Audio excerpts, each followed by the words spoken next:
Já, a gente já tá ao vivo? Já? Perfeito. Bom, boa noite a todos, né? Fico feliz que estejam todos aqui. Hoje foi um dia atípico para todo mundo. A gente estava até debatendo aqui um pouquinho antes que a gente não conseguia se comunicar, a internet não estava muito boa, enfim, hoje foi bem complicado, mas independente disso, estamos todas aqui, né, para poder prestigiar a palestra da doutora Maria Cristina e para a gente também trazer aí um debate acerca desse tema tão importante, né, no direito de família. Então, primeiro, bem-vindo a todos. Gostaria de me apresentar, eu sou a doutora Carolina, sou membro efetiva da Comissão de Direito de Família e Sucessões aqui da OAB Campinas, e a palestra de hoje é sobre o poder familiar, né? A perda do poder familiar, as hipóteses e as consequências. Parabéns. Já sabe que sábado eu acordei cedo. Tudo certo? Acho Eventos online, são altas emoções. Vamos lá. Vários imprevistos. E quem nós convidamos, né, para ministrar essa palestra foi a doutora Maria Cristina. Ela é advogada aqui de Campinas, né, advoga já há mais de 28 anos aqui na subseção. É formada pela Universidade de São Francisco e também tem uma especialização pela PUC Campinas. Eu vou passar a palavra para a doutora Luciana, para que ela possa fazer, né, as apresentações com relação à OAB, e convido vocês todos para ficarem até o final, porque a gente também vai poder abrir aí para dúvidas, tá bem? Muito obrigada a todos e uma ótima noite. Boa noite a todas e a todos. É um prazer recebê-los para o evento, realmente, né? Hoje, a segunda-feira ficou mais com cara de segunda-feira ainda.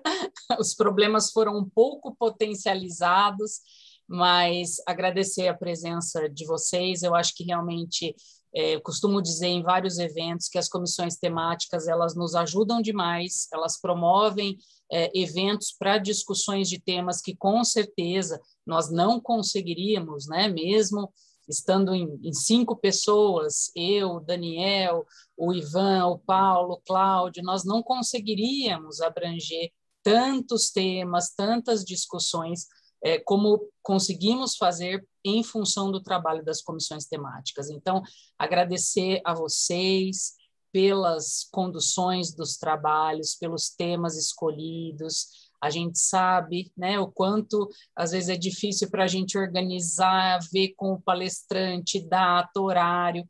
Então, parabenizar a todas e a todos pelo trabalho que vocês vêm realizando, viu? Isso é muito importante, muito bom.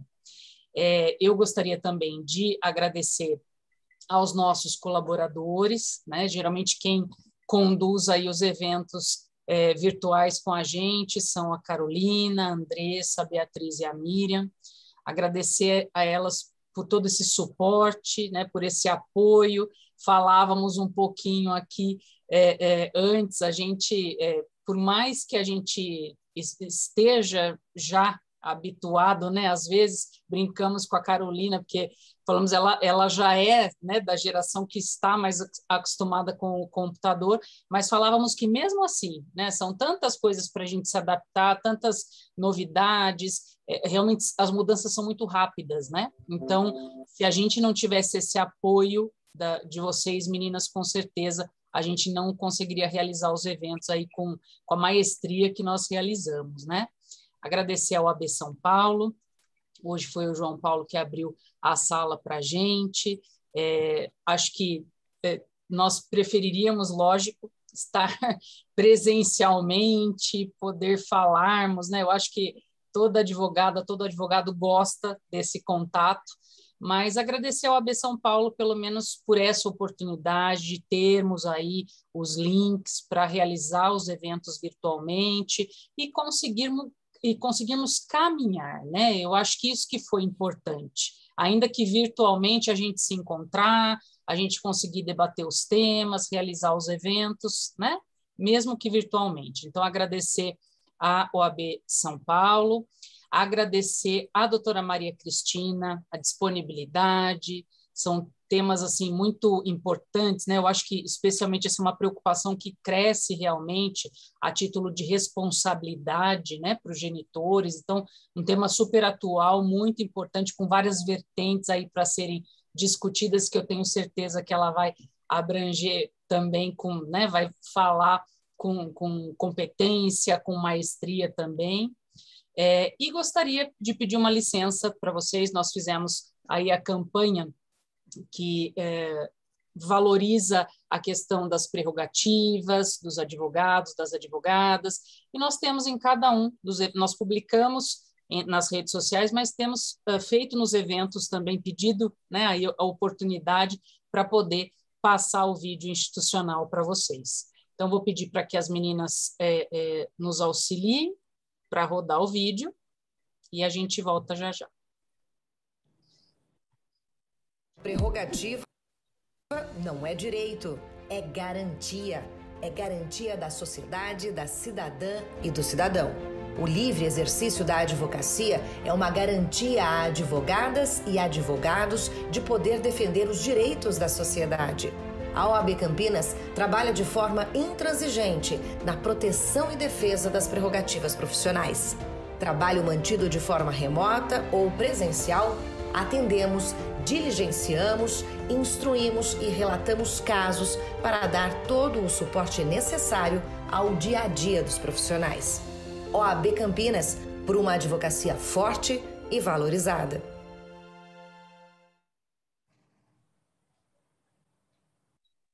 Muito obrigada, Andressa, Carol. E é isso, né? Eu acho que a capacitação, né? Eu sempre sou muito... A minha bandeira sempre é essa. Eu acho que quanto mais a gente se capacita, quanto mais a gente conhece do que nós temos que falar e defender, né, o nosso cliente, mais a gente consegue falar em prerrogativas. Então, vou devolver a palavra à doutora Carolina para que os trabalhos sejam iniciados, então. Perfeito. Bom, muito obrigada, doutora Luciana. Eu gostaria de estender novamente meu agradecimento à doutora Maria Cristina por ter aceitado o nosso convite, né?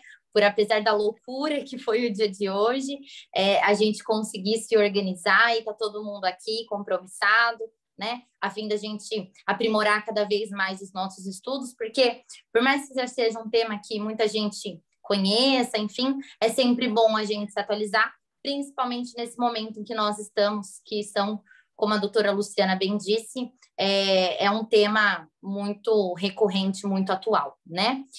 Eu gostaria também, se a doutora Marina quisesse, né, de poder passar a palavra a ela, tendo em vista que ela, além de mim, também é representante aqui da comissão, né, visto ser a secretária. Então, também estendo meus agradecimentos, porque a doutora Marina se esforça bastante pela comissão, a gente corre de um lado, ela corre de outro, a gente dá um jeito de fazer as coisas acontecerem, né?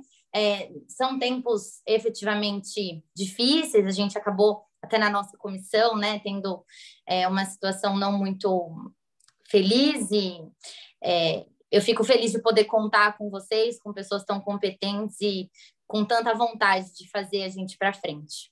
Bom, sem mais delongas, caso a doutora Marina queira falar algumas palavras, está dada a palavra. E obrigada. Uma boa palestra a todos, imagina. Obrigada, doutora Carolina. Queria agradecer todo o esforço que você tem com a gente, todo o empenho, sempre muito solícita e ajudando super, acompanhando a nossa comissão. Doutora Luciana, aqui meu agradecimento também, muito obrigada pela oportunidade de estar aqui na comissão, à frente da comissão, tendo a oportunidade de convidar essas palestrantes para capacitar mesmo, como você falou, essa capacitação é muito importante para todos nós. Então, agradeço, não vou me alongar muito, agradeço a todos presentes, principalmente a doutora Maria Cristina, muito obrigada pela segunda vez aqui com a gente, dando o seu tempo, dando todo o seu conhecimento, aí abrilhantando aqui a nossa comissão. Então, vamos começar. Obrigada a todo mundo, todo o pessoal do apoio da OAB também. Uma boa noite a todos e boa palestra. Muito obrigada, eu que tenho que agradecer pelo convite. Como a doutora Marina falou, é a segunda vez e a primeira me deu muita alegria, muita satisfação. Gostaria de agradecer ao Dr. Daniel Blinkster, presidente da UAB, né, pela oportunidade, a doutora Luciana Freitas, que está me prestigiando hoje aqui, que aumenta a minha responsabilidade, a doutora Marina, a doutora Carolina, muito simpáticas, muito receptivas, carinhosas, me deixaram muito à vontade. Isso me ajuda um pouco, porque a preocupação com a responsabilidade de hoje é grande e a forma que eu fui tratada alivia um pouco a tensão. Mas eu gostaria de agradecer a oportunidade a todos que estão aqui, né? Como a doutora Luciana falou, uma segunda-feira atípica, muito difícil, por conta da ausência e da falha das redes sociais, né? E, então, também gostaria de agradecer quem está aqui também me prestigiando. E eu espero poder corresponder às expectativas. E gostaria também, antes de começar, a fazer uma homenagem ao Dr. Décio, à memória do Dr. Décio, né? E que nos deixou neste ano, e que nos faz tanta falta, né? Bom, vamos lá. Diferente do que eu falei da outra vez, né? Na outra palestra, a outra palestra nós conversamos sobre convivência, sobre guarda, sobre convívio de pais e filhos. Hoje, aqui não.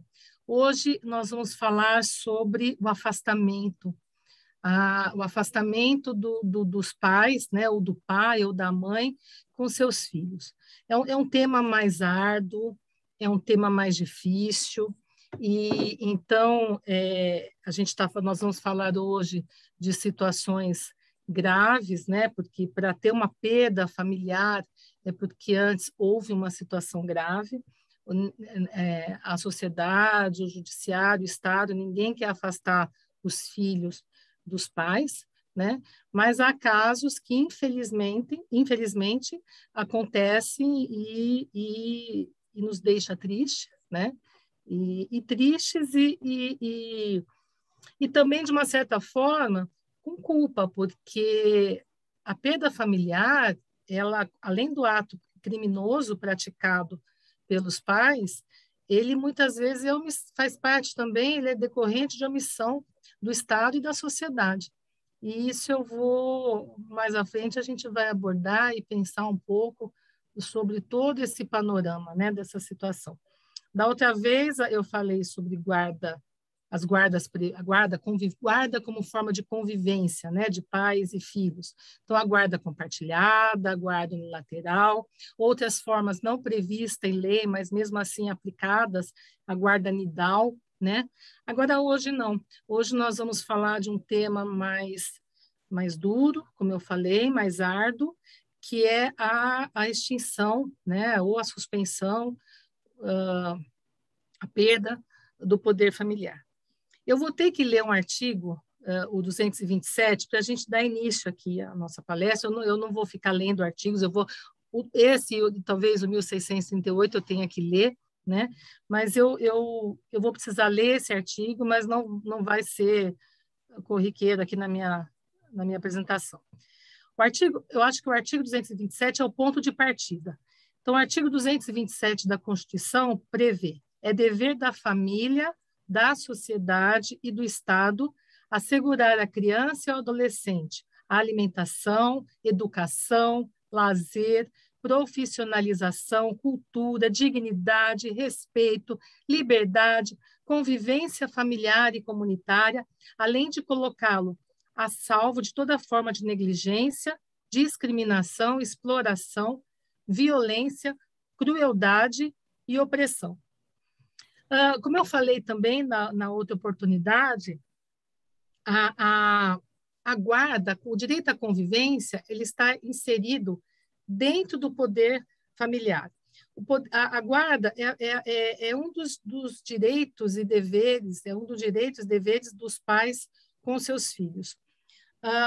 O poder familiar, ele expressa, além do direito e dever de convivência dos pais com os filhos,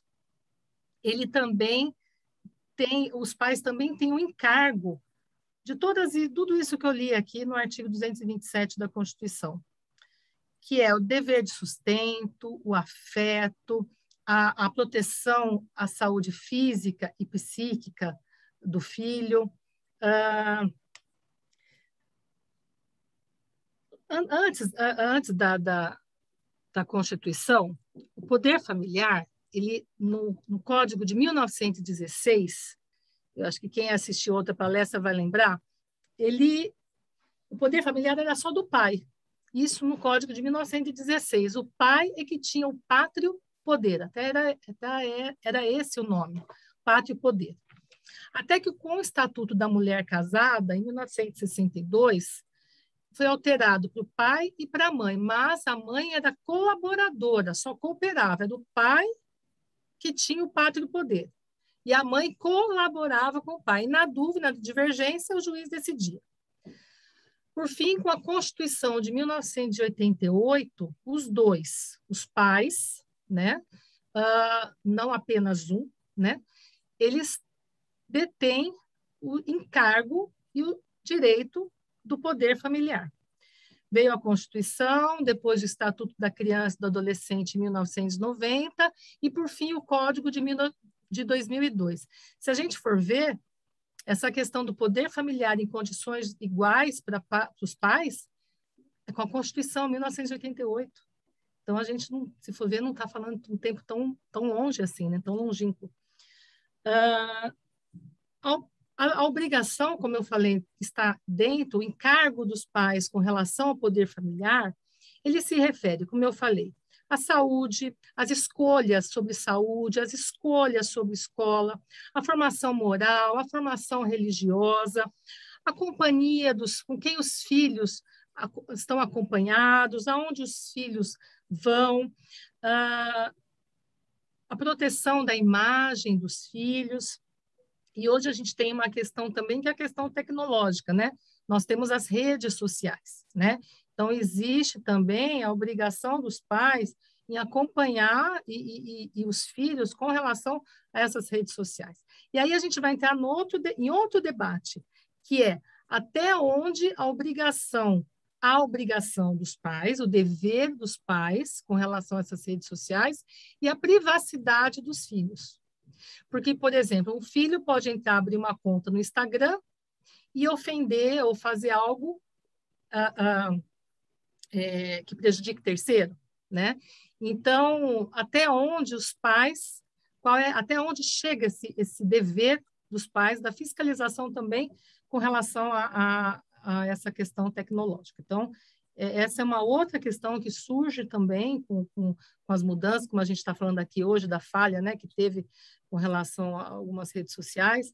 Então, a obrigação também dos pais com relação a essa proteção, aliás, essa obrigação com relação a essa fiscalização e proteção, né, fiscalização e proteção, mas, junto a isso, a questão da privacidade. É um tema ainda que, acredito eu, ainda vamos ter que trabalhar mais em cima disso. Da mesma forma, na outra palestra, eu expliquei que muita gente que não é da área do direito confunde o que é poder familiar e o que é guarda. Antigamente, antes da guarda compartilhada, era muito comum os clientes se preocuparem, doutora, mas se eu não ficar com a guarda, eu vou perder o direito do meu filho? Você apenas, né, eu só vou visitar? Não, como eu falei da outra vez. Hoje nós temos a guarda compartilhada, mas ainda que tenha uma guarda unilateral, o poder familiar permanece para os dois. Obrigação, poder, dever. Direitos, deveres. Eu acho até que mais deveres, né? Porque com a Constituição e o Estatuto da Criança, a criança é sujeito de direitos, né? Então, os dois, ainda que divorciados, ainda que de dissolução de união estável, ainda que não vivam juntos, os cônjuges, né? Eles são responsáveis pelo poder familiar. O poder familiar, ele decorre tanto da filiação natural, da filiação legal, que é a adoção, e da paternidade socioafetiva. Quem é da área do direito de família sabe o que eu estou falando aqui. A partir de 2017, há o direito da pessoa a fazer o reconhecimento voluntário da paternidade ou maternidade através do cartório, via cartório. Isso para menores acima de 12 anos. Isso é um provimento de 63, de 2007, do Conselho Nacional de Justiça, alterado em 2019. Ou seja, um padrasto, uma madrasta, ou outra pessoa que queira reconhecer a criança, ela pode fazer juntamente com o pai biológico. Essa criança pode ter 2 pais, 2 mães, e pode ter até 8 avós. Isso a gente chama no direito de multiparentalidade. E com relação a essa multiparentalidade, tem que haver o consenso, né, inclusive do menor de 12, acima de 12 anos, né, ele tem que consentir, né, e há uma decisão do recente agora, se vocês entrarem no site do Superior Tribunal de Justiça, vocês vão ver um reconhecimento dos mesmos direitos dos pais biológicos e dos pais socioafetivos. Ou seja, inclusive com relação a patrimônio. A quarta turma do STJ, ela declarou a impossibilidade de tratamento desigual entre o pai socioafetivo e o pai biológico. Então, os dois têm o poder familiar. Bom, existe, feitas essas considerações com relação ao poder familiar, e aqui uma outra, quem é da área do direito de família também vai saber, muitos doutrinadores não gostam do termo poder familiar, porque ainda tem esse ranço, né, da coisa do patriarcado, da coisa machista. Então, hoje em dia, muito se usa autoridade parental, ou responsabilidade parental. Eu vou aqui hoje falar em poder familiar, porque a gente está com a previsão no Código Civil ainda, a gente está com a previsão no Estatuto da Criança e do Adolescente como poder familiar, mas eu concordo, eu acho que é autoridade parental, ou até melhor, eu acho que é responsabilidade, porque autoridade, mesma coisa de autoridade com relação ao filho, um poder, né, uma coisa, e não acho, eu acho que é uma responsabilidade grande com a criança e com os adolescentes. Bom, como eu falei também, o poder familiar, ele traz o dever, o encargo da assistência moral, psicológica, afetiva, psíquica. Isso advém do ser humano, né? O ser humano, o pai, uma mãe, isso é inerente, isso é do ser humano, é inerente esse sentimento de responsabilidade com seu filho, de proteção, de cuidado, de zelo, de sustento, isso é inerente ao ser humano. Mas, infelizmente, nem sempre é assim. Por várias razões que não me cabem aqui, mas, infelizmente, alguns pais, eles não têm condições de exercer esse poder, essa autoridade parental. E aí que vem o nosso tema hoje, que é a situação da suspensão ou da perda. O Código Civil, ele fala em 3 situações. Ele fala extinção, suspensão e perda do poder familiar. O artigo... antes de eu entrar no artigo 1637, até Maria Berenice Dias, ela tem uma crítica com relação à forma que a legislação dá a nomenclatura, a interpretação terminológica quando fala em extinção e suspensão e perda.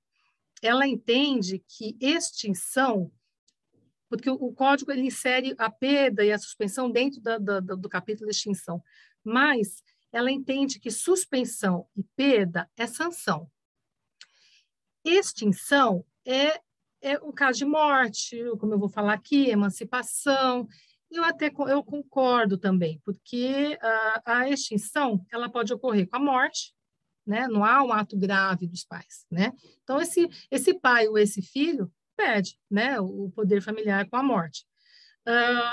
Emancipação do filho, né? Aí no caso somente para maiores de 16 anos. E ainda assim, mesmo com a emancipação, Os pais são responsáveis perante a legislação do Estatuto da Criança e do Adolescente, responsabilização civil contra terceiro e penal. Mas com a emancipação do filho, perde-se o poder familiar, com o casamento desse filho também, colação de grau, estabelecimento de atividade civil, estabelecimento de atividade comercial e função pública. Aqui a função pública pode trazer um pouco de controvérsia também, porque se pode, né, um menor tomar posse de um cargo público, né? Há decisões favoráveis de menores que prestaram concurso com 17 anos, mas aí é outro debate, que eu não vou me estender aqui. E há uma outra hipótese também de extinção do poder familiar, que é pela Lei 13.000. Eu vou ter que ler lei, porque são muitas leis, então a legislação ela é extensa. Então, é a Lei 13.509 de 2017, que é a adoção consentida. Essa adoção consentida é quando os pais concordam em destinar o filho à adoção, né? O que acontece? E, inclusive, em sigilo. Esse pai, aliás, essa mãe, ou os pais, os dois, a criança nasce, ela tem um registro, mas eles entregam para adoção. Ela é institucionalizada, ela está legalizada. Inclusive, essa mãe, no caso de uma mãe, ela pode pedir sigilo, para não comentar com a família ampliada, a família, os pais, os tios. Então, isso está previsto na lei e é possível, mas desde que tudo regulamentado, né? Bom, aí como a gente como eu falei, as hipóteses de extinção, né, e suspensão e perda, essas são as hipóteses de extinção sem que haja efetivamente um ato grave, né, um ato criminoso dos pais. Agora, tem o artigo 1635, no inciso 5, ele dispõe que extingue o poder familiar, na forma do artigo 1638, e lá dispõe um rol de situações de atos graves ou infrações cometidas pelos pais, praticadas pelos pais com os filhos, e que acabam por ou suspender ou perder o poder familiar.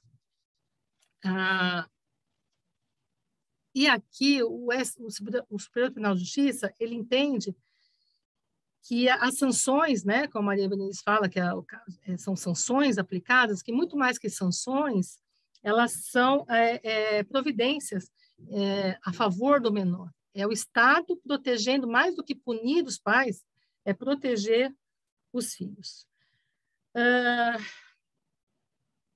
A suspensão, então nós temos a extinção e temos a suspensão. A suspensão do poder familiar é um pouco menos grave, né? Porque para os pais perderem o poder familiar é porque eles praticaram algo muito grave. No caso, a suspensão ela é menos grave, tanto é que ela pode ser cessada, né? Os filhos retornam para os pais se superadas as causas que deram a essa suspensão. Então, existe todo um programa no Estatuto da Criança e do Adolescente, eu não me recordo agora o artigo, mas que eles direcionam para psicólogo, direcionam para atendimentos, às vezes afasta por um tempo e vê se esses pais têm condições de ter de volta. A própria lei da alienação parental, no artigo 6º da alienação parental, ele tem lá que a própria alienação parental de um cônjuge, né, com relação ao outro, pode fazer acontecer a suspensão do poder familiar.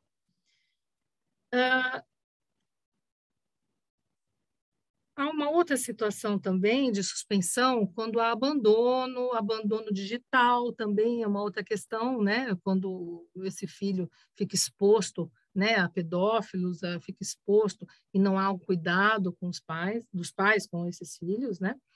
E na suspensão, o judiciário hoje tem muito pedido a aplicação do artigo 249 do Estatuto da Criança e do Adolescente. Lá é uma multa de 3 a 20 salários mínimos, podendo ser em dobro em caso de reincidência, e não só os pais, avós, tios, cuidadores, quem cuida da criança. Então, aquele que não cumpriu com a ordem do juiz, não cumpriu com a ordem do Conselho Tutelar, ele pode sofrer uma multa, até como um caráter pedagógico, um caráter punitivo, para ver se não chega na destituição do poder familiar, né? Então, é o artigo 249 do Estatuto da Criança e do Adolescente.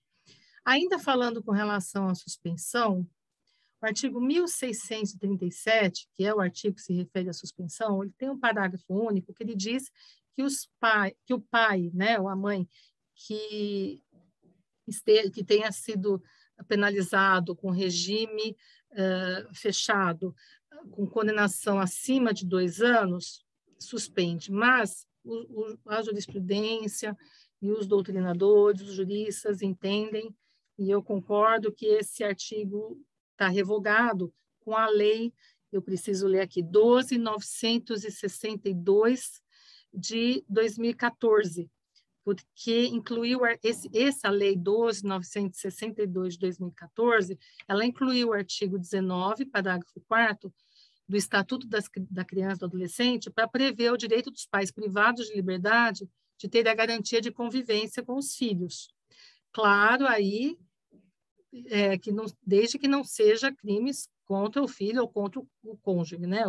o genitor, o outro genitor.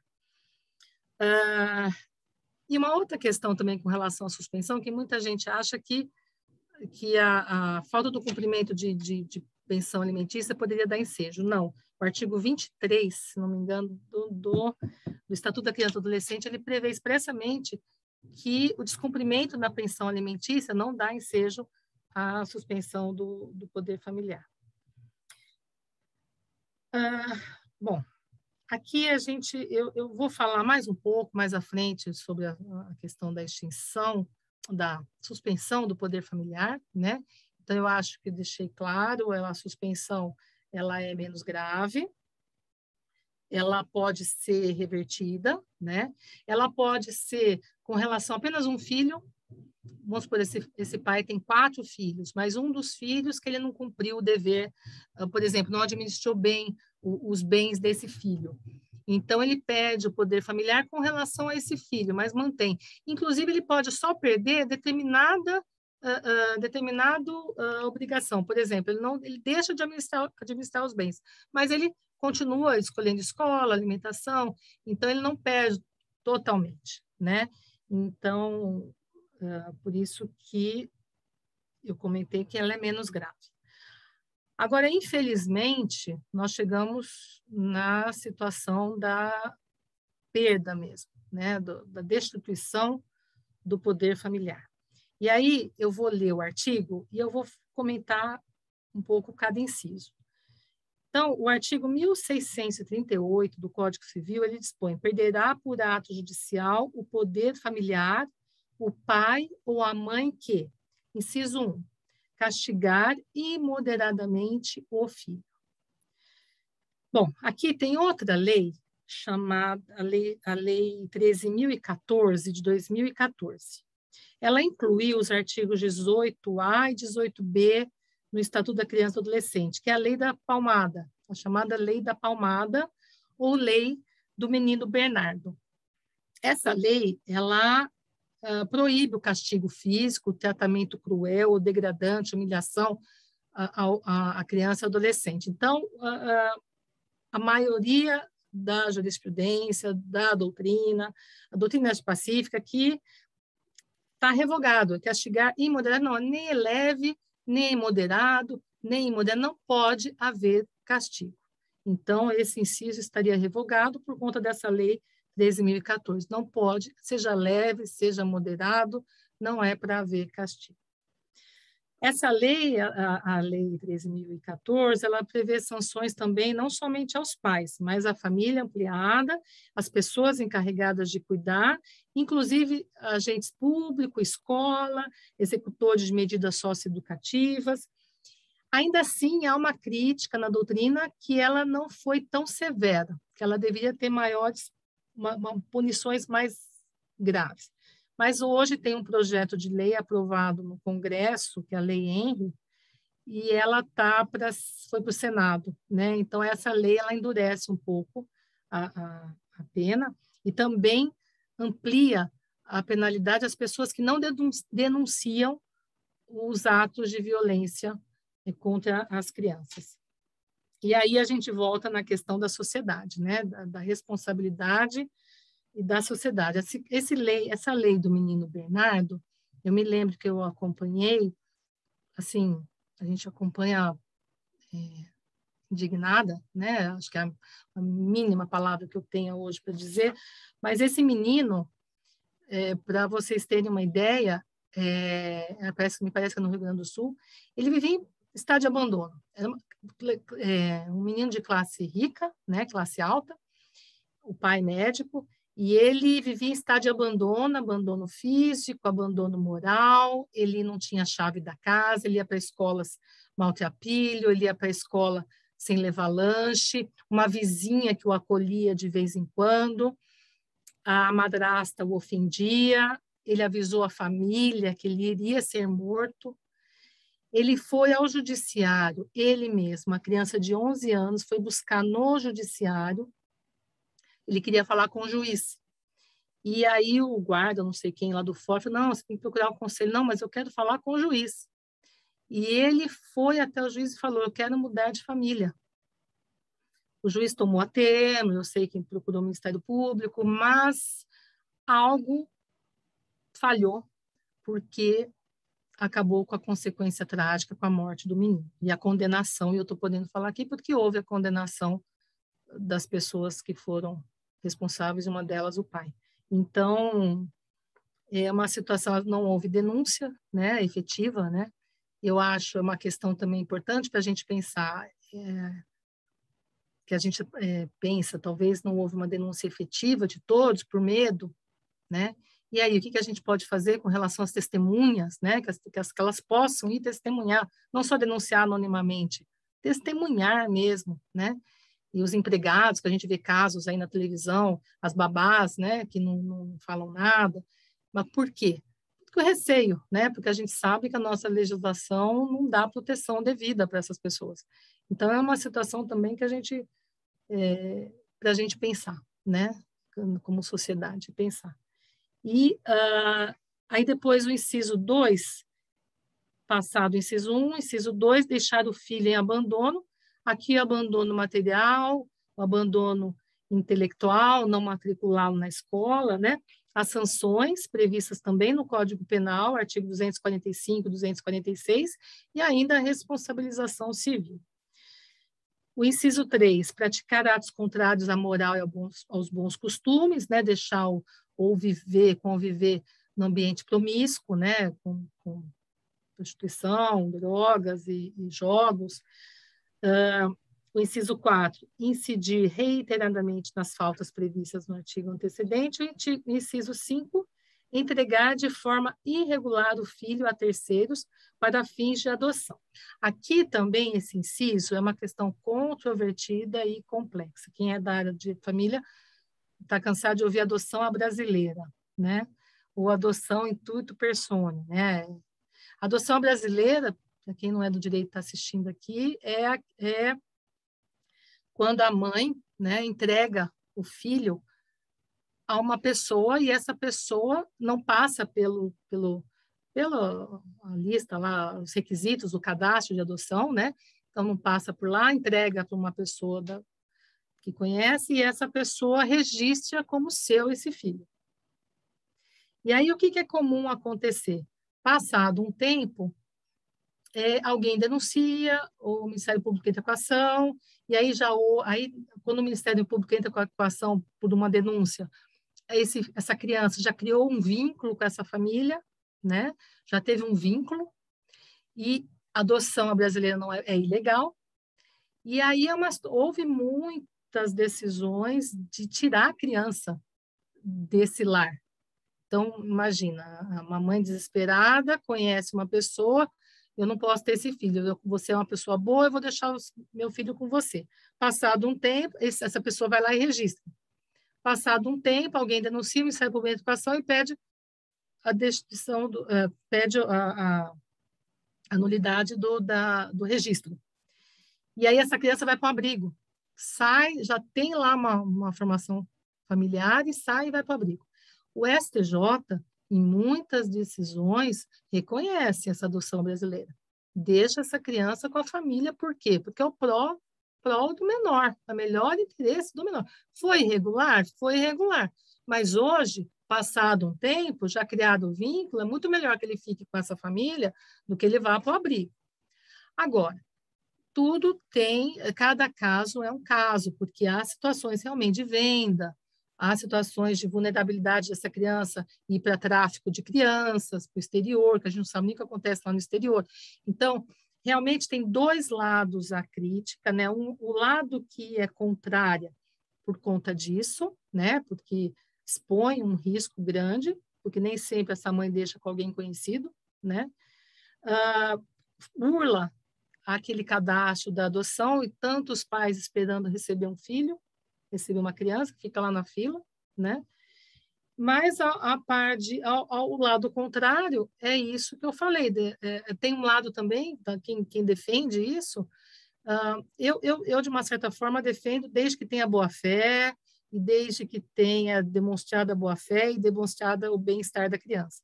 Agora, há situações que a mãe conhece a pessoa, né? Então, é muito melhor deixar nas mãos de quem conhece do que deixar no abrigo, que a gente não sabe o que vai acontecer, né? Pode adotar, pode não adotar, então, é uma série de dúvidas, né?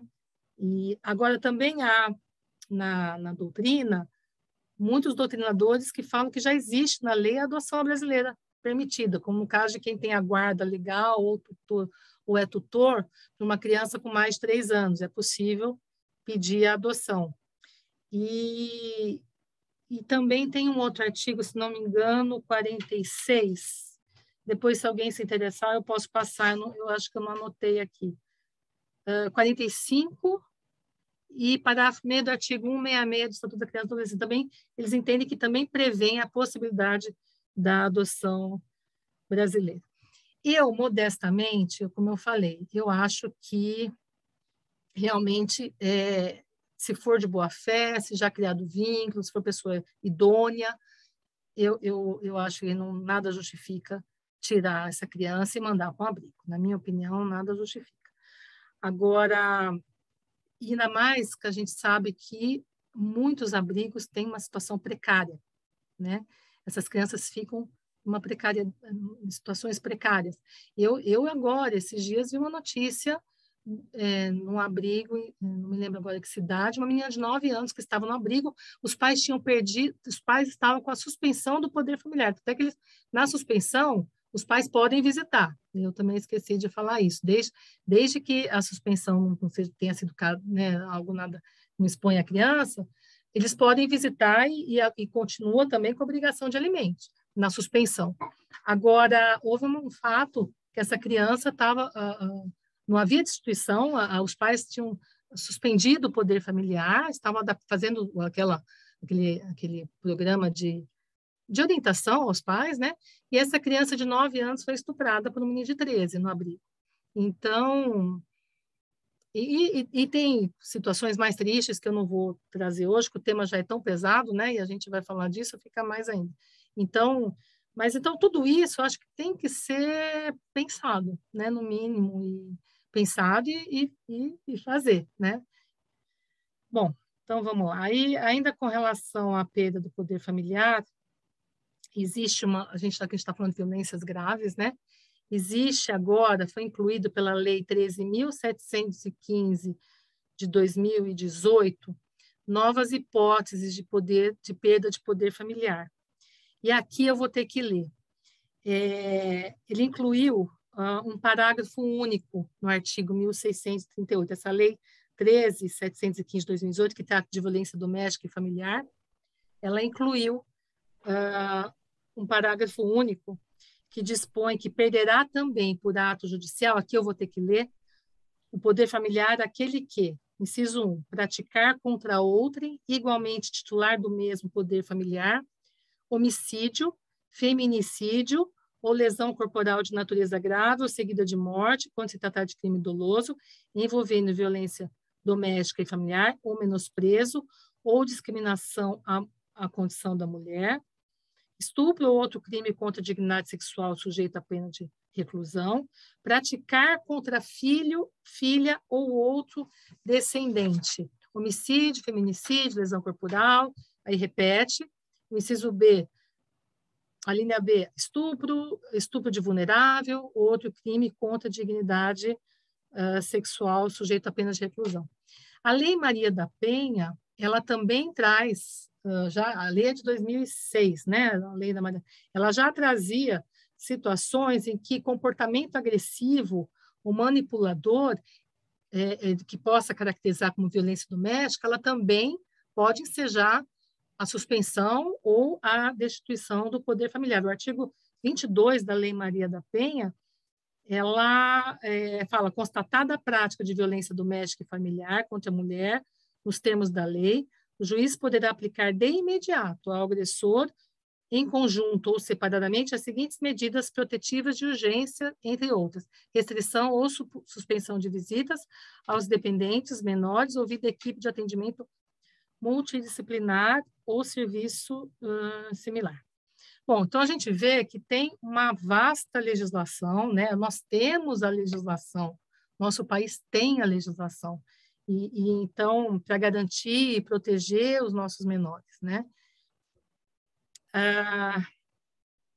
Tanto para a suspensão como para a perda, ela depende de decisão judicial, de um procedimento judicial. Para ocorrer a suspensão ou para ocorrer a perda, tem que ter um procedimento judicial. E o artigo 155 do Estatuto da Criança e do Adolescente, ele estabelece quem é legítimo para propor o pedido, né? Então, ele fala que é o Ministério Público ou quem tenha legítimo interesse. Aí, quem tenha legítimo interesse, o STJ também tem entendido que quem tem legítimo interesse não é somente quem tem laços familiares com o menor.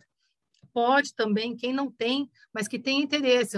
Às vezes, uma padrasto, que eu estou falando aqui, uma madrasta, ou outra pessoa que tem a guarda, aí ela tem que entrar com uma ação cumulativa, obrigatoriamente, de pedido de destituição, cumulado com pedido de adoção, né? Com relação à competência, se a criança ou menor tiver em risco, é a competência das varas de infância e juventude. Se a criança não estiver em risco, aí é vara da família. Isso também está praticamente superado. A possibilidade de pedir de suspensão liminar ou incidente e tutela de urgência em procedimento autônomo. Mesmo não contestada a ação, se entra com uma ação e o pai não faz, ele é revel, ainda assim os juízes eles determinam o estudo psicossocial e houve testemunhas e houve o menor, independente da idade. Se for menor de 12 anos, aí é lógico o juiz depende da capacidade de conhecimento dessa criança, mas ele ouve também a criança menor de 12 anos. E havendo uma sentença, chegando à sentença de destituição de poder familiar, a apelação ela não tem efeito suspensivo. E aqui uma coisa importante também para quem atua na área é que o prazo para essa apelação ela é diferente do CPC. Tanto para a contestação como para a apelação, o prazo é de 10 dias. Ele está previsto no Estatuto da Criança, no artigo 152, 198. Acho que é isso. Por quê? Porque o artigo 1046, parágrafo 2º do CPC, ele fala que prevalece a lei de caráter geral.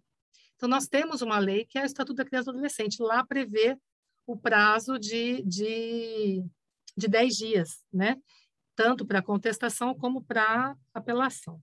Prazo corrido, não é como o CPC, né, que nós temos agora o dia útil.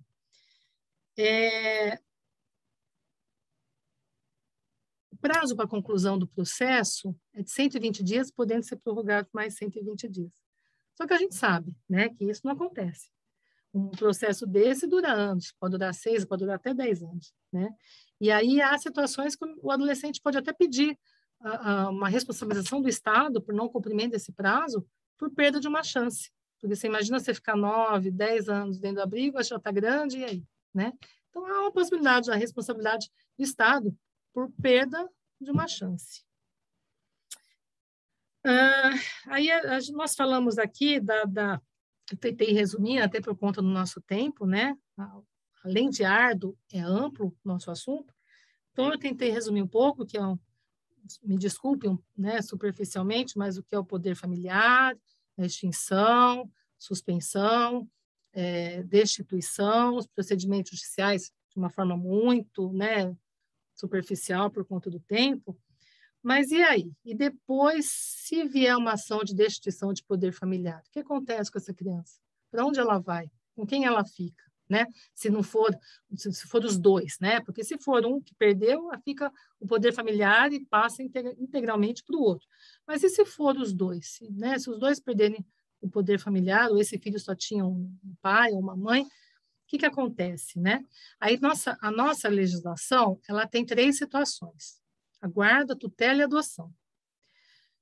A guarda legal é aquela que eu comecei a falar lá, que não é a guarda de convivência, né? É a guarda que está prevista no Estatuto da Criança, no artigo 33, que é aquela criança que está em situação de risco tem que ser tirada, né? E colocada para alguém cuidar, né? É uma situação provisória. Geralmente é uma pessoa da família, é uma avó, um tio, né? E essa guarda, ela tem caráter provisório. Ela pode até ser admitida em tempos maiores, mas em caráter excepcional. Ela deve ser deferida judicialmente, né, em liminar, ou incidentalmente também, em processo de tutela ou adoção, e ela visa atender a proteção desse menor que está em risco. É uma situação de urgência, né? E como eu falei também, a guarda, ela não impede as visitas dos pais, dependendo da situação, né? E também não desobriga os alimentos dos pais, tá? Os pais continuam tendo os alimentos. E os guardiões, eles essas crianças se tornam dependentes dos guardiões, inclusive previdenciário. Então, tem um artigo, se não salvo engano, 33, do Estatuto da Criança e do Adolescente, que diz que esses menores são dependentes desses que têm a guarda legal. Em todos os casos, tanto guarda como tutela como adoção, o menor tem que ser ouvido. Acima de 12 anos, ele tem que consentir. Então, se ele vai ser adotado, se ele vai ser posto em tutela, ele tem que consentir com quem ele vai, acima de 12 anos. A guarda pode ser revogada a qualquer tempo, né? Porque ela é provisória, como eu falei. E essa é a guarda legal, que é a guarda diferente da guarda convivência, né? Bom, agora a gente passa para a tutela. A tutela, Maria Helena Diniz, ela define tutela como um instituto de caráter assistencial que tem por escopo substituir o poder familiar. Ela é deferida no caso de falecimento dos pais, declaração de ausência ou a suspensão e destituição do poder familiar. Ainda segundo Maria Helena Diniz, ela fala que é um complexo de direitos e obrigações conferidas pela lei a um terceiro para que proteja a pessoa até 18 anos incompletos que não se ache sob o poder familiar e administre seus bens. Aí, a questão de administrar os bens, a Maria Berenice Dias, que eu sou fã, eu até penso, olha, seria um sonho trabalhar com ela. Mas a Maria Berenice Dias, ela faz uma crítica porque ela entende que esse instituto ele é arcaico, porque ele só visa o patrimônio, os bens. Tanto é que o tutor ele recebe um dinheiro para poder administrar os bens desses filhos. Então, e geralmente há um tutor quando tem um patrimônio mais vultoso, quando são órfãos que têm mais recursos, né? Então ele não fala ele fala mais, a legislação na tutela ela é muito direcionada para os bens, inclusive fala em tutela unilateral, né? Que é uma questão que eu vou abordar, talvez eu vá abordar desde já. A legislação fala tutela unilateral, né? Mas se a gente pensar, o tio vai ficar com essa criança, o tio é casado com a tia, né? Por que só o tio vai cuidar, né, dos bens? E a tia, né? Então, se a gente tem filhos, né? Esse filho recebe herança de alguém, é o pai e a mãe que vai cuidar, o pai, a mãe é que vai cuidar. Então, existe uma crítica, e aí, já hoje, na jurisprudência, tem já também praticamente pacificado a tutela conjunta, deferir a tutela conjunta, com base naquele Estatuto dos Deficientes, né, que prevê a curatela compartilhada. Então, eu vou citar, acho mais para frente, tem um artigo do Código Civil que foi alterado para dar essa possibilidade da curatela compartilhada, na tutela também, né, com base no Estatuto das Pessoas com Deficiência, que é a curatela compartilhada, né? Então, na tutela também é possível a tutela conjunta, né, desse tio e dessa tia, no caso, né, o outro, seja casal hétero ou homo, eu digo a figura, a unidade familiar, né? E então é isso. Há 4 espécies de tutela: a tutela testamentária ou documental, legítima, dativa e irregular. A testamentária é aquela que os pais deixam os bens em caso de ausência, de morte, né, para os filhos. Aí tem que ser, cada um faz, o pai faz, a mãe faz, porque não pode ser testamento conjunto, né, tem que ser individual. E aí nomeia o tutor.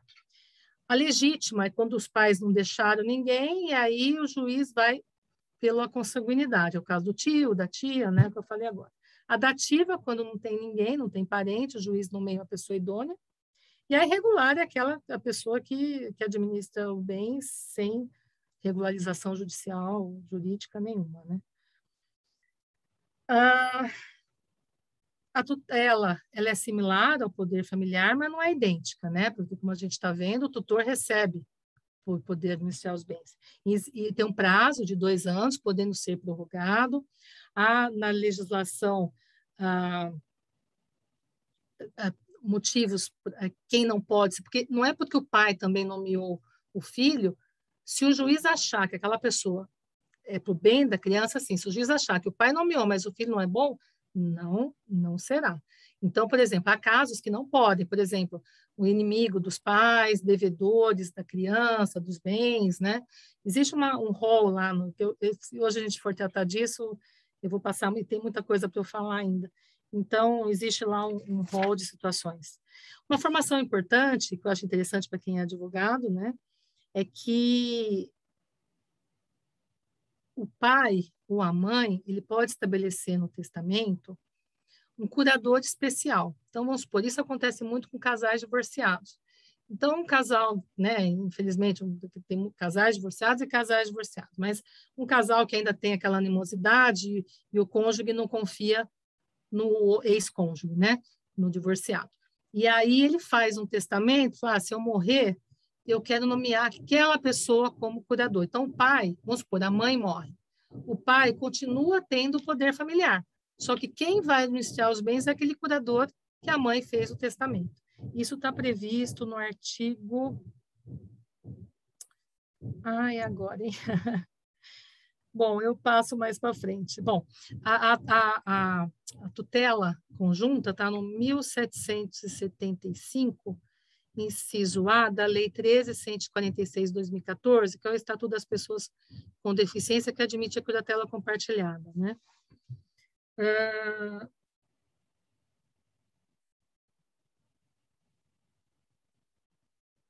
O artigo, olha, parágrafo 2º do artigo 1733, do pai divorciado, da mãe divorciada, querer nomear um tutor para um curador especial para gerenciar, e aí o outro cônjuge continua com poder familiar.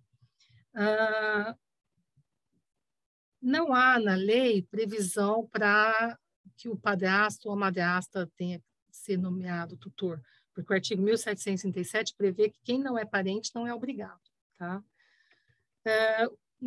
Você vê como a situação da tutela é diferente, porque tem o artigo 143 do Código de Processo Civil, em que o juiz responde por perdas e danos em caso de não nomear um tutor urgente, né? E quando o juiz não determina a caução. A caução, geralmente, é quando aquele menor ele tem um patrimônio muito expressivo. Então, o juiz pede para o tutor nomear, caucionar, né? E se o juiz não faz isso, ele pode responder civilmente. Bom, essa é a figura da tutela. Agora tem a adoção. O intuito da lei, do judiciário, é sempre preservar o menor com a família, né? Nunca é destituir, nunca é tirar, separar, né, os filhos dos pais. Isso não tem coisa mais triste que isso. Não tem coisa mais triste que isso. Só que, infelizmente, para o bem do menor, isso tem que, às vezes, tem que acontecer, né? E aí, para onde vai essa criança, né? Como eu estava falando. Aí a criança, a terceira hipótese que eu falei é a adoção, né? É uma medida excepcional. Depois de transitada, ela é irrevogável. Tem que haver o consentimento dos pais ou a destituição do poder familiar e o consentimento daquela criança maior de 2 anos, como eu falei um tempo atrás. Com o advento da Lei 12/2010/2009, a adoção de crianças e adolescentes passou a ser regulamentada exclusivamente pelo Estatuto da Criança e do Adolescente.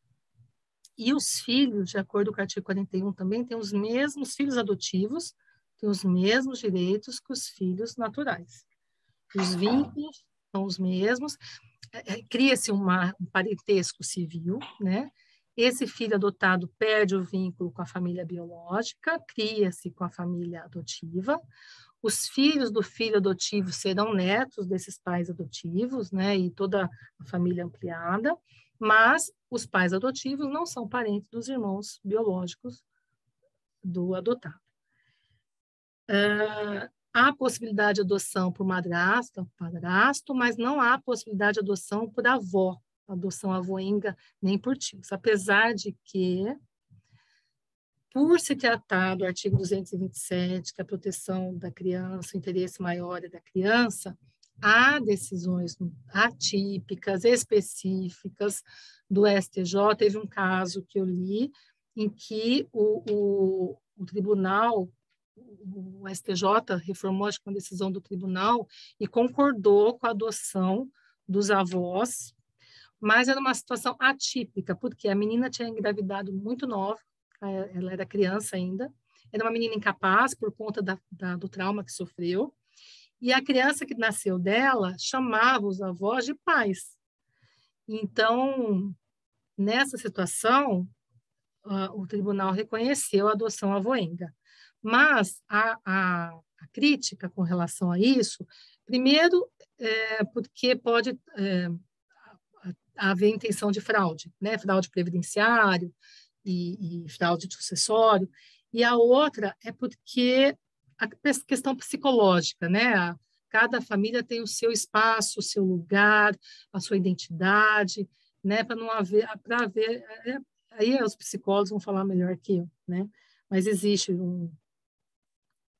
para a cabeça da criança, né? Então, por isso que a lei não admite a adoção avoenga.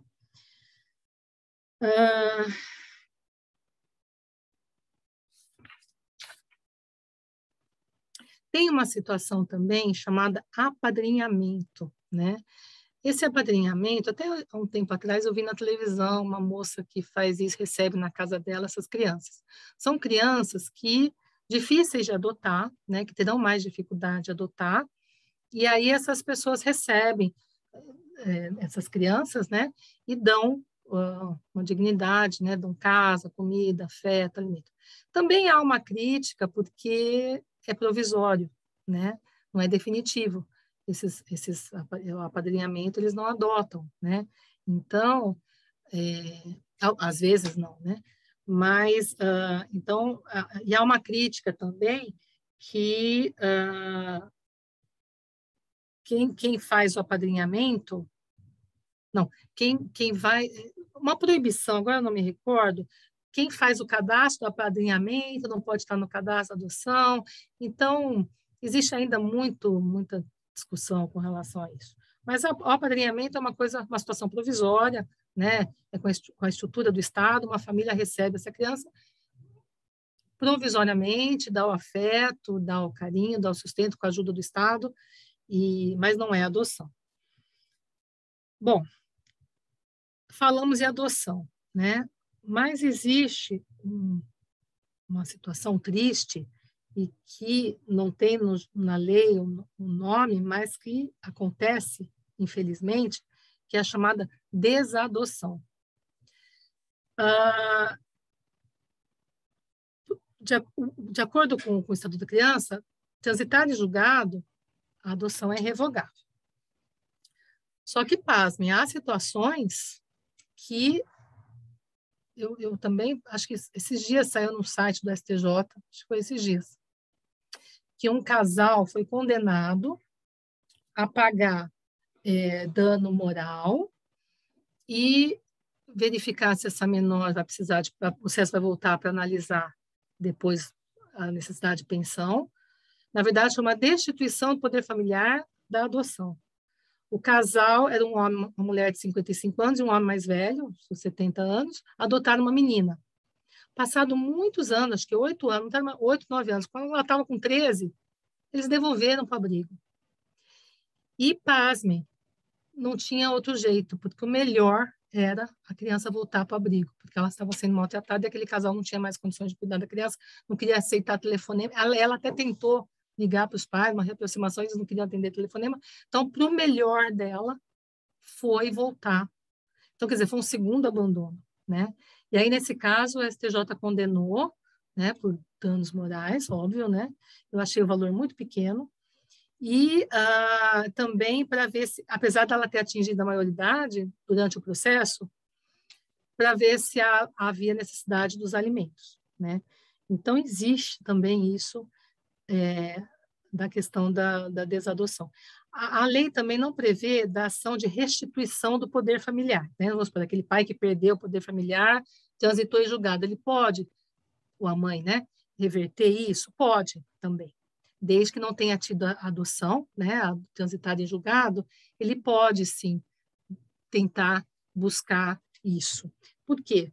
Porque é sempre o melhor para a criança, né? Se esse pai ou essa mãe, vamos supor, alguém que estava com dependente químico, né? Ele conseguiu se reerguer e mostrar para o judiciário, olha, eu quero meu filho de volta, né? Apesar de eu ter perdido, é possível, né? Desde que devidamente provado.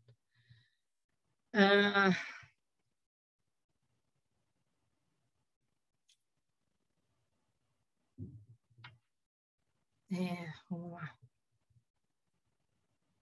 Bom, então eu falei aqui, né, que o abandono dos pais biológicos, nesse caso, aí teve o abandono também dos pais adotivos, né? Mas há uma outra situação que a gente tem que pensar. Essa criança, esse adolescente que chegou aos 18 anos, lá dentro do abrigo, não foi adotado. E aí? O que acontece com essa criança? Como é que ela é? Não dá mais para ficar no abrigo, junto com os outros. Vai para onde? Né? Então, infelizmente, tem sim associações que preparam, existem programas para menores, programas de aprendiz, mas é muito pequeno, é pouco ainda. E a maioria deles vai para a rua. E aí a vulnerabilidade é grande. Tráfico, droga, né, prostituição. Então, é uma situação também preocupante. E a gente, como sociedade, voltamos a falar da sociedade, né, a gente não pode ser omisso com relação a isso, né? Já encerrando, eu não sei se eu já passei um pouquinho, né? Eu acho que eu dei 1 hora, acho que a gente começou um pouquinho mais tarde, né? Não vou desrespeitar aqui o tempo. Eu acho que a gente aqui que é advogado, os advogados que estão assistindo, ninguém quer uma ação dessa, né? Ninguém quer receber uma ação com pedido de destituição ou suspensão, porque o motivo é triste, né? É lamentável. Mas há situações em que a gente tem que fazer prevalecer o bem, o melhor do menor, e a gente tem que abraçar a causa, de verdade. E é muito gratificante abraçar e eu vou me emocionar, porque é muito gratificante abraçar uma causa dessa, ser ferramenta, ser só uma peça, porque é um complexo, né? É o judiciário, é o juiz, é o promotor, é o psicólogo, é o psiquiatra, né? Às vezes é o cônjuge, né? Que inocente, né? E a gente é só uma pecinha ali, mas é muito gratificante ver fazer cumprir a lei, que a nossa lei a gente tem, é ampla, como eu falei aqui, e ver o resultado disso passado uns anos. Ver o resultado da criança bem psicologicamente, porque ali também tem a ajuda de um pai ou de uma mãe, né? E a gente vê essa criança bem, apesar de todo o percalço que passou, a situação difícil, mas uma equipe foi trabalhado, fazer cumprir a legislação, a equipe que eu falo, respeitosamente, né? Porque eu vou falar de um juiz, de um promotor, né? Mas respeitosamente uma equipe, juiz, promotor, oficial de justiça, o funcionário do cartório, às vezes de outras varas, né? Uma carta precatória tem que ir, uma busca e apreensão de menor, e aí mas o advogado, nessa situação, todas as causas a gente tem que abraçar, né? Passou a procuração, a responsabilidade está com a gente. Mas essas situações a gente tem que abraçar e é muito gratificante ver o resultado. Bom, já terminando também, na outra palestra, eu li um texto bonito do Leonardo Boff. Aqui a gente não tem espaço para poesia, né? Porque a gente está tratando de situações muito tristes. Mas eu vou ler 2 trechos de um livro que eu li, ele é antigo, mas eu li faz pouco tempo, e acho que todos aqui, a maioria conhece, os advogados, que é um livro chamado Quarto de Despejo, da Carolina Maria de Jesus. Carolina Maria de Jesus era uma mulher uma mulher negra, com 3 filhos, sozinha, e morava numa favela. E ela escreveu um diário. Não, ela escreveu um diário. Ela morava na favela com esses 3 filhos, sozinha, na década de 50, meados de 50. E ela escreveu um diário. Ela ia escrevendo um diário, todo dia. E só que ela era uma autodidata, ela era uma escritora, né? Ela ficou reconhecida internacionalmente. E um jornalista, salvo engano, da Folha, salvo engano, não tenho certeza, descobriu e foi publicado o livro, estourou, foi um sucesso. E eu vou terminar com 2 trechos do livro, para a gente fazer uma reflexão aqui. Não dá para terminar nada poético, né? Infelizmente, o tema é forte, é pesado, e eu vou terminar assim. Então, ela escreve o diário dela, nos dias, né? 15 de junho, ela vai falar de uma vizinha. 15 de junho. Ela teve 6 filhos, 3 do Manolo e 3 de outros.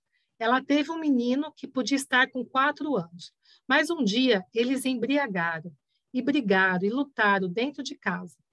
A luta foi tremenda, o barraco oscilava e as panelas caíam fazendo ruidoso. Na confusão, o menino caiu no assoalho e pisaram-lhe em cima. Passados uns dias, perceberam que o menino estava todo quebrado. Levaram para o hospital das clínicas, engessaram o menino, mas os ossos não ligaram, o menino morreu. 30 de maio, é o diário dela. Troquei a Vera é a filha dela, ela tinha 3 filhos, é a única filha, a menina. 30 de maio, troquei a Vera e saímos. Ia pensando, será que Deus vai ter pena de mim? Será que Deus sabe que existem as favelas e que os favelados passam fome?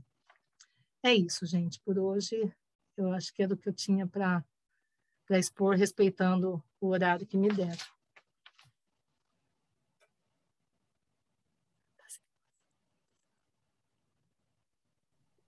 Pronto. Vocês estão me ouvindo? Agora estão me ouvindo? Perfeito. Doutora, muito obrigada. Eu até que gostaria de ver com a Carol, não sei se ela está aqui ainda, para ver se dá tempo da gente responder só algumas questões que foram levantadas aqui no chat. Nós realmente demoramos um pouquinho, né, para iniciar, enfim, mas eu também não sei se já deu o nosso horário. Deixa eu só verificar aqui no chat. Olha, a Carol disse que tem como responder aos questionamentos. Então, acho que antes da gente encerrar de vez, como tiveram 2 dúvidas aqui no chat, eu vou fazer, então, o questionamento e a doutora responde, pode ser? Pode ser. Perfeito. Então, deixa eu só abrir aqui. Perdoe que eu estou pelo celular, então só um minutinho. Bom, então vamos lá. a Renata perguntou o seguinte: no caso da tutela, o responsável pode declarar como dependente junto à Previdência se o menor não tem patrimônio? Na tutela, aí ela fala com previdenciário ou fiscal? Eu não entendi. A pergunta dela foi exatamente nesses moldes. Acho que a Renata ainda está por aqui. Se ela quiser refazer a pergunta, Renata. Enquanto isso, eu passo a tutela, ela é sujeita à prestação de contas. Tem um balanço anual e tem a prestação de contas obrigatória a cada 2 anos, tá?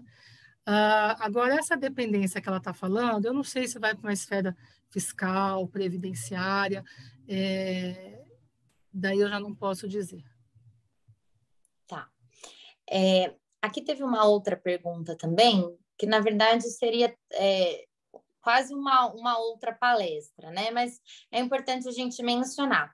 A Andressa, de São Luís, no Maranhão, está participando aqui com a gente e gostaria de saber, né, como que você analisaria a lei da alienação parental com relação à estratégia por parte do genitor para que a genitora, né, na situação vítima de violência doméstica, perca a guarda familiar ou tenha uma possível suspensão do poder familiar. Então, a alienação parental, que também quem é da área de direito de família deve estar acompanhando, que está havendo aí um movimento para extinguir a lei da alienação parental, né? Por quê? Porque, às vezes, as pessoas usam a lei para retirar o filho. Só que aí vira o efeito inverso, né? Às vezes mente, né? Aquelas mentiras, né? Acusam, não é sempre, acusam o outro da alienação parental, de uma violência, mas sem ser efetivamente, né? São as falsas denúncias, né? E que prejudicam e que acabam trazendo a suspensão do poder familiar, a perda do poder familiar. Então, mas eu acho que a lei da alienação parental, ela deve permanecer, com alguns ajustes, né? Porque a gente sabe que muitos genitores estão se utilizando dela como vingança, né? Com raiva. Então, mas a gente tem que, nós aqui da área do direito, a gente tem que fazer prevalecer essa lei, né? Porque ela é importantíssima, né? E é muito triste quando há uma falsa denúncia e você tira aquela criança e aquela criança fica 5, 6 anos sem ver esse pai. E aí, passados 5, 6 anos, aquilo que era fake, né? Fica verdadeiro. Porque como é que quando era criança, como é que vai elaborar se é mentira, se é verdade, né? Então, é uma situação muito triste, a alienação parental tem que ficar, mas a gente tem que se cercar dos cuidados das falsas denúncias, né? Que acabam trazendo esse prejuízo da destituição e da suspensão do poder familiar. Perfeito. Bom, pelo que eu verifiquei aqui, eu acho que eram essas as dúvidas que nós tínhamos, ninguém mandou mais nada, né? Então, eu gostaria de aproveitar esses últimos minutos para agradecer mais uma vez a presença da doutora, a palestra. Eu acho que foi, apesar de ser, como você mesmo disse, né, muito pesado, é muito triste, é um tema muito extenso, foi ministrado com muita sensibilidade, né? Até o momento que você se emocionou, eu também me emocionei aqui. Realmente não é fácil. Eu lembro que, até peço desculpas, mas só para a gente falar, porque também me tocou bastante. Eu lembro que a primeira ação que eu peguei logo quando eu me formei foi de uma regulamentação de visita paterna. E aquilo para mim foi um mundo, graças a Deus, deu tudo certo. Até hoje eles se estabeleceram, né? Não tem mais essa animosidade entre pai e mãe, ficou tudo definido. E é um prazer para mim quando eu recebo mensagem deles com a foto dos filhos junto. Então, eu me sensibilizei com a doutora.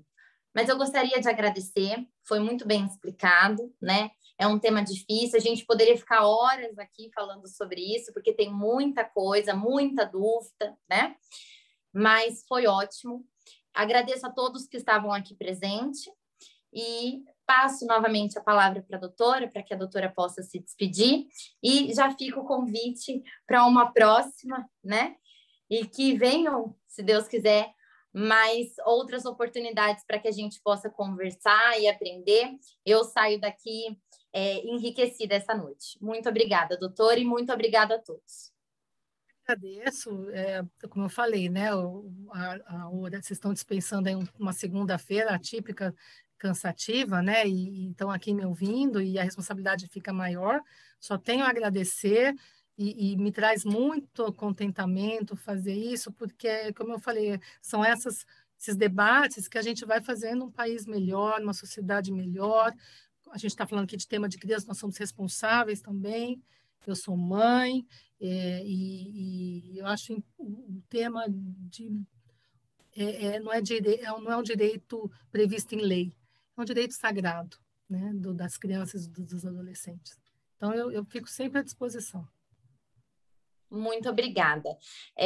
Aproveito, então, também para agradecer mais uma vez a oportunidade, para a doutora Marina, que fez esse intermédio, né, para que a gente estivesse aqui hoje, ao doutor Daniel, ao doutor Cláudio, e aproveito, então, para encerrar e já convidá-los para as próximas. Eu estou até, como a gente estava sem rede social, eu não sei nem se nesse tempo elas voltaram, mas a gente vai sempre atualizando aqui o Instagram da nossa comissão com os próximos eventos que nós vamos ter, tá bom? Agradeço a todos, muito obrigada, Carol, por ter nos auxiliado aqui também. E é isso, uma ótima noite.